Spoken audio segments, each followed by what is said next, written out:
every human being, in whatever sphere and scope of life they function in,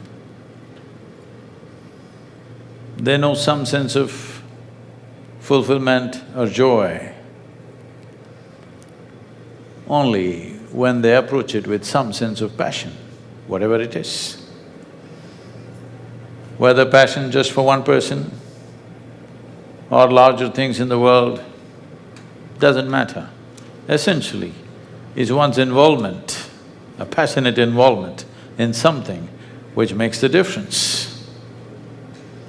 We may call this family, we may call this children, we may call this friendship, we may call this nation, we may call this a global community, but essentially a passionate involvement. So, when passion is unidirectional, we generally call it passion.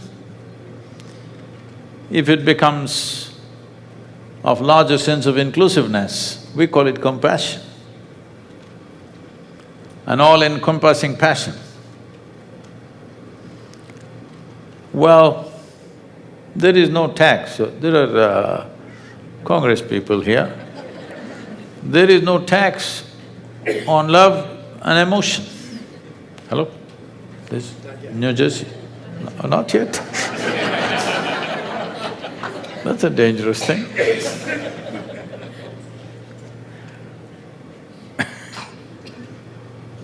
So, the sweetness of emotion, every human being should know. People know a little bit of love, anger, hatred, jealousy, fear, all kinds of nonsense going on. Our emotions are made within us. Hello? Is it made within you? Yes. Your emotion is manufactured within you. At least what comes from within you must be the way you want it. What comes from the world need not necessarily be the way we want it because so many people are involved. Maybe they want to abuse you, maybe they do, at least they may do to me all the time Just to give you some perspective, in 2017, we have produced enough food for about 21.5 billion people. But we had only 7 billion people or little more than that. But still 30% goes hungry on this planet. Still 40% of humanity is badly malnourished. But we are producing 4 times the food that we actually need. Every one of us need to search within ourselves, why? There is no food, somebody is starving, what can we do? But if there is food and somebody is starving, there is something wrong with us, isn't it? Hello? Somewhere, our humanity has gone into storage. It's not active. So, Isha Vidya is an expression by a few hundred volunteers who are full-time on this. And well, in my opinion, it's very small. People make it big. Why I'm saying it's very small is, in India, there are 259 million children in schools. Well, we are handling, including the adopted schools, maybe about 220,000 children. 220,000 children and 259 million children is a big thing. Well, all the 259 million children don't need support. They have parents and they have economic capabilities to do. At least 35% of them cannot afford education. It is those children that we are looking at. And at least 35% of them do not have enough nourishment to last out the day at school. If they're outside, they will pluck something from a tree, here, there, something they will eat. You lock them up in a school, school is like a prison. There is no food anywhere to forage. A rural child knows how to something he will do. He will go catch a fish in the pond, he will pluck a mango and eat it, he will find something else. But once you put him in the school, it's a no-food zone, there is really no food anywhere, you have to catch the rodents and eat, that's it. So, particularly school-going children lack nourishment because they go sit there from morning to evening and there is no food to find anywhere. So we found children come to school and by 1:30, 2 o'clock, they're just wilting away. That's when we started the nourishment program. Well, for a small number of children, it's working wonderfully well. Well means it's very difficult. I think she was trying to articulate what she saw there. I have not been to this Isha Vidya school, not even once I have managed to go there and I go there determined not to, show my tears to them, but I'm not been able to come out without tears in my eyes.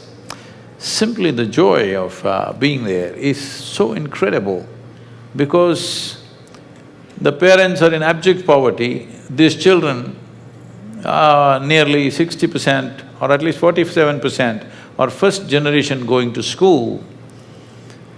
And the way they're blossoming, the way their enthusiasm, their wanting to know and learn, you just cannot come out of that place without tears in your eyes. So, this entire process has been happening in many different ways. Many individual human beings, corporations and others have been supporting. There are various efforts in the country, but unfortunately, for the last 15–20 years, many efforts which are essentially towards literacy is passed off as education. So I was determined that I'm not interested in literacy. What is the point signing your name? You can as well put your thumb imprint. Anyway, once you have digital stuff and all, they're asking for thumb impression, nobody is going by your signature. Hello? Even your iPad is asking for thumb imprint. If you go to the immigration, they're asking for thumb imprint. So what is the use of a signature? Just to learn to write your name, spend 5 years, manage to read 2 sentences. I think it's of no significance. We need proper education. Education which will get them out of that economic and social pit. That is why we focused on creating proper schools in remote areas. As good a school or in terms of quality of education, as good as they would get in the urban centers. People said, why should we do this? Can't we multiply the same money? I said, quality is important. It's just not the numbers. Yes, it is true, because of this somebody else may be denied, but what is the point of an education which doesn't really make a difference? It needs to make a difference. And above all, a human being committing to do something to someone that they do not know, to someone that they may never see or meet in their life, but willing to commit to do something, is probably the highest level of expression of one's humanity. Thank you very much. And we are inculcating this in the children, that I want them to know people who do not know them, people who do not know where they live, who they are, probably never see them in their life, but they are supporting your education. This is something that is constantly inculcated in the children, because in today's world, one thing that's happening to this world is because of the type of news media that we have and the type of social media that is going on, where only disasters are news. Anything good is not newsworthy in this world today. Only something bad should happen. You want to get on the front page of the newspaper, don't worry about doing something wonderful. You may never get there. You just have to kill 10 people, you will be on the front page. Yes, you have to do something terrible to get onto the news. So, when we are disseminating this kind of stuff, the basic trust in another human being is being completely lost. This loss is not a small thing. when human beings cannot trust each other. Wherever we go, we look at every new face in a suspicious manner. Well, we are destroying the very basic fabric of human societies. Because human societies will thrive only when we are able to trust each other. When we see the best in the other person who is sitting there, not when we suspect the worst of every face that you see in the world. Right now, the way we're cultivating the world is just this: wherever we look, we think they may do the worst possible thing to us. No. Why are we thinking like this? This is being promoted. How many criminals do you think exist on this planet? What percentage? 2% of the population may be criminal? Hello? In America, what's the percentage? Huh? 2%, 5%? For this 2 or 5%, why are we sacrificing 95%? 95% of the people never committed a crime. Why are we making the world look like everybody is ready to commit a crime all the time? Most people have never thought about it in their life that they want to commit a crime. This is a fact. Hello? Yes, terrible things have happened in the world, but most human beings have never thought of committing a crime in their life. But right now we have created this distrust. From the youngest child, everybody is in a state of distrust. So this is something that we are trying to put back into the child's life. There are people on this planet who care for you, they don't know who you are. They don't even want to come and see that we have done this, how is my child growing up? No, it doesn't matter who he is. We know he is well and that's all that matters to me. So this trust is something that is very, very important. These few 100,000 children who are with us, we are constantly inculcating this. We are telling there are people far away who do not know you, but really, really care for you, and they're doing this for you. Namaskaram, Sadhguru. Thank you for being here today. So thinking a bit about the work you're doing in India and here in America, I've heard you speak a lot about teachers and principals and the importance of educators in this mix of supporting children. So I'm just curious your thoughts about how we can support teachers and educators in this endeavor so that they're showing up with that same joy, that same gratitude, and bringing that to children, and thinking about that here in the United States. How are we supporting teacher well-being so that we're creating environments of flourishing and thriving in our schools here and in India as well? Thank you. It once happened. There was a gypsy in India. You don't have any gypsies left anymore. We still have them, some tribes which are gypsy tribes, which are nomadic and constantly moving. So, one day, a young boy doing his own thing, the father gets angry with him and says, "You fool, if you don't learn some jugglery and some tricks, I will put you to school and you will become an educated man and you will suffer from endless want."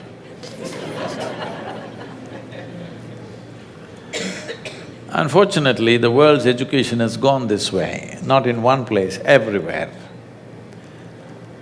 I want you to look at this. Today we are talking about ecological damage, about ripping the planet apart. Educated people are causing more damage to this world, or uneducated people are causing more damage to this world? You must tell. Hello? Educated people. So obviously, in the name of education, we're driving people in a direction where all they will do is take more and more. If you're really educated, you must be able to live with just what you have within you, isn't it? This is what education is supposed to be. Education is supposed to be a wealth by itself. Huh? Hello? Education is supposed to be wealth. If you're educated, you must have enough within yourself, you can almost live without anything from outside. But now we have created an education which creates an endless amount of want. And we are always seeing how to find more and more means towards this. I'm not here to propound a philosophy for you, but all I'm saying is, education in the world has taken a wrong turn everywhere. Education is no more about enhancing human horizons. It's about how can I get more. It's all about that. If you don't change the context of this, the content of the education is not important, something we have to impart, but the context, how it is delivered, if we do not change this, well, schools or the education system on the whole is like an industrial process. Everybody is going through the same extruder. Well, in some places, some individual schools might have found innovative ways to help cultivate a child to a better possibility, but I think that effort is very, very small. Everywhere in the world, it's very, very small. We are doing other kind of schools called Isha home schools, where children are being cultivated in a very careful manner. Well, these children are fortunate, but we can't scale it up. It's very limited. I'm sure it's the same thing everywhere in every country, that sort of education is… we're not able to scale up simply because of the amount of input that it takes to make that happen. Well, there are population pressures, we have to educate every child, so we will set up an assembly line through which everybody has to go through, you like it, you don't like it. This could change in the next 5 years or 10 years' time because schools as you know it, education as you know it may just collapse because of the artificial intelligence and the digital transmission of information. If information is all you're going to transmit in a school, it'll be just meaningless in another 5 years or 10 years' time, already it is largely. So we need teachers who will be inspiring, who will be… in child's eyes, they must be like superstars. We don't need those serious, long-faced chemistry, they know some chemistry, they know some physics, they know some mathematics. This will be meaningless because it'll be on my phone. Everything that you want to learn will be on the phone. So we need human beings who can inspire you, who can ignite a different level of seeking and searching within yourself so that you will become… you will use education as a way to expand your horizons rather than just make a living. So this is something we must decide. It's a hard decision to make maybe for a lot of people, but we must decide whether we want an education which will help people to make a living or to make a life out of themselves. This will need a whole turnaround. That's a lot of work. Thank you for all the things that you do. You are a beacon of light that shines upon the earth, that gives me hope, you give me inspiration. 2 weeks ago on the news, there was reservoirs in India that were drying up. And they talked about 600,000 people were out without water in India. And I kept thinking about what you do with the Rally for Rivers.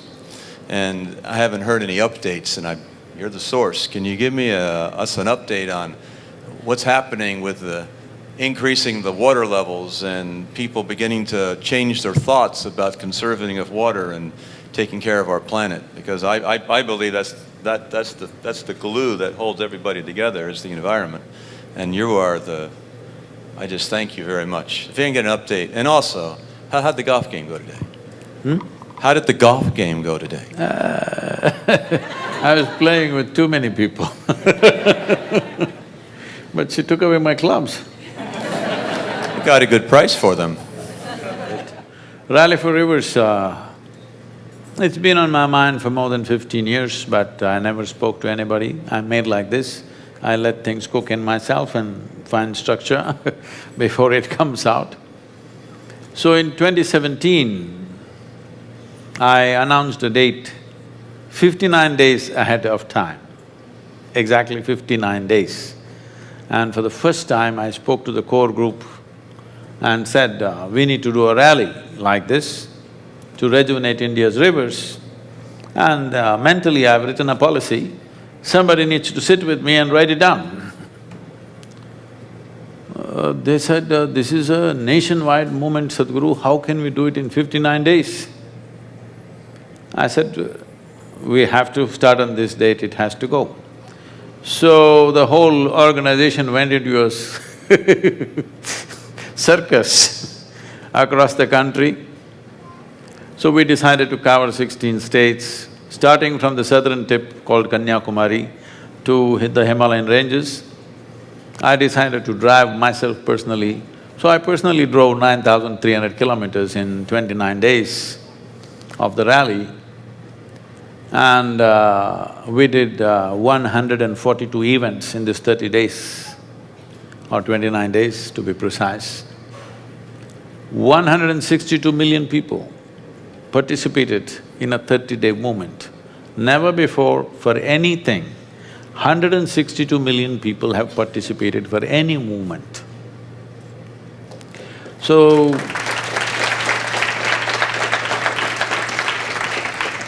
essentially what I realized was, as I drove through the country covering 16 states with 6 different political parties ruling these states at that time, and all of them willing to come… Usually these opposition parties never agree upon each other, you know what I'm saying.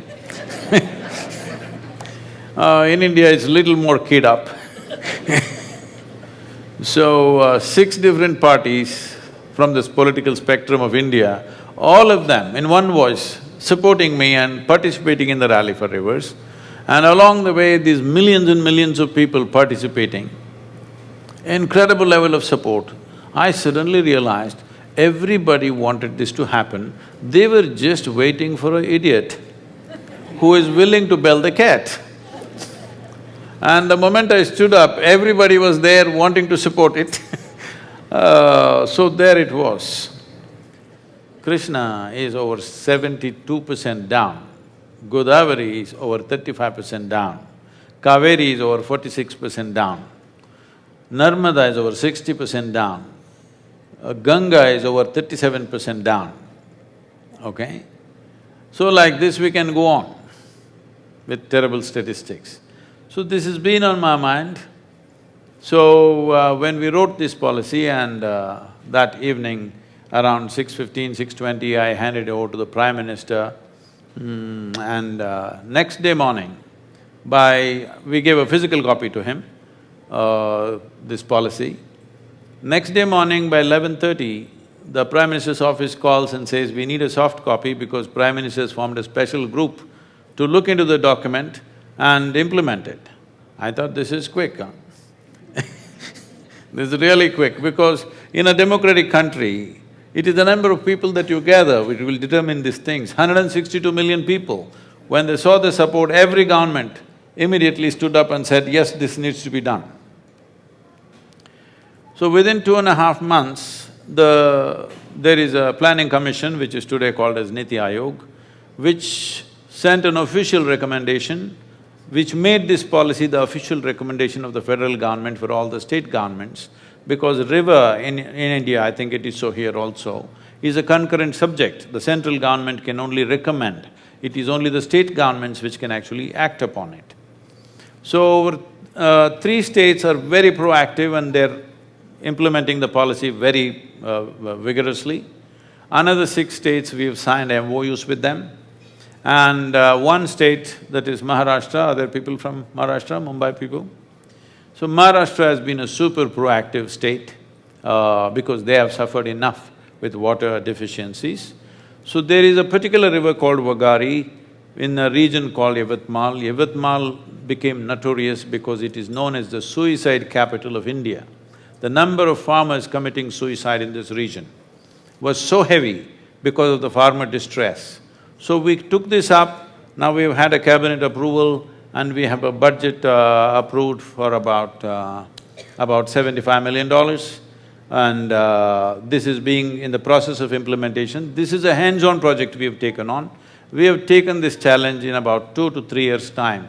We will ensure there's not a single farmer suicide in this region, and we will double the farmer's income in 2 to 3 years' time. And on an average of, let's say in 8 years' time, we will see the farmer's income has gone up 4 to 5 times, that is 500%, and the river will flow. This is the plan.